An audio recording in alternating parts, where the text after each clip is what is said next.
You know, in any democracy, there's always this one massive question. Who is actually holding power accountable?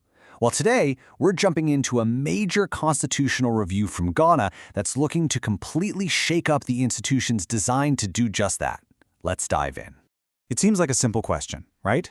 But the answer is this whole complex web of institutions, all meant to make sure things are fair and just. But what happens when people start to lose faith in those very institutions?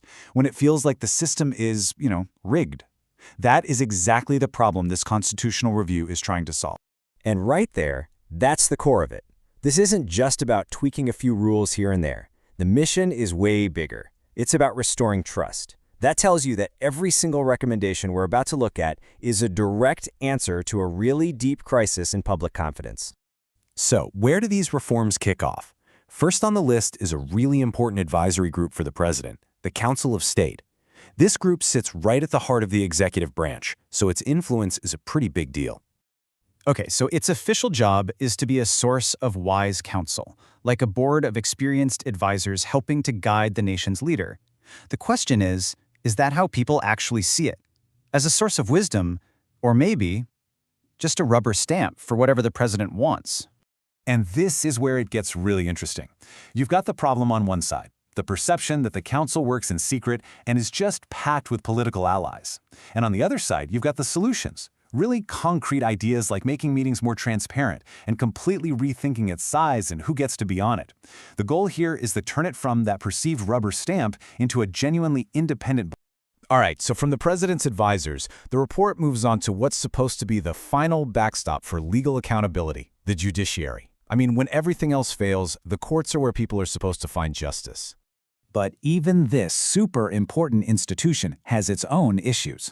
The review really zooms in on two big concerns. First, a Supreme Court that could get way too big and become politically stacked. And second, an appointment process for judges that might not be putting merit first.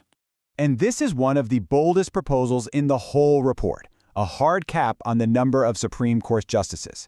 Now, why does that matter so much? Well, capping the court is meant to stop any one president from completely changing its makeup, which, in theory, should lead to more consistent and independent rulings.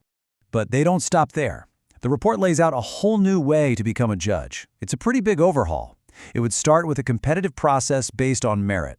Then, an independent judicial council, not just the president, makes the nomination. And finally, Parliament has to approve it. See, it's a system of checks and balances, all designed to make sure competence wins out over connection. And the report goes even deeper to protect the judiciary from political games. It suggests putting checks on the Chief Justice's administrative power, setting clearer rules for how long judges serve and how they can be removed, and, this one's huge, guaranteeing that the courts are financially independent. That means their budget can't be used as a political weapon to influence them.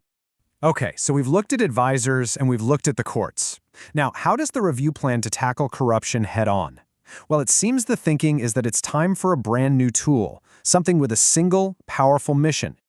Now, this is a potential game changer. Instead of just trying to fix the existing bodies, the recommendation is to build something totally new, right from the Constitution itself. And that phrase, real teeth, is key. It signals a move away from agencies that have often been seen as, well, a bit powerless. And here it is, the Anti-Corruption and Ethics Commission. So what makes this different? Just look at those words: independent, constitutional mandate, investigate, and prosecute. A constitutional mandate basically means its power comes straight from the Constitution, making it incredibly hard for politicians to get rid of it or cut its funding. This wouldn't be just an advisory board. It'd be a powerful, independent prosecutor built to take on corruption at the very highest levels. So, what's the big picture here? What does all this add up to? This chart really says it all. All these reforms to the Council of State, the judiciary, creating a whole new anti-corruption body, they're all designed to do one thing: bridge that trust gap. To take public trust from where it is now, which is pretty low, and raise it way, way up.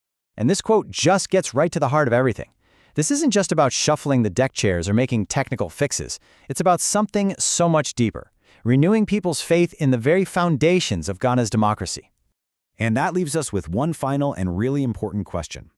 These are some powerful ideas on paper, for sure, all designed to rebuild trust from the bottom up. But the biggest challenge might be something that can't be written into the Constitution.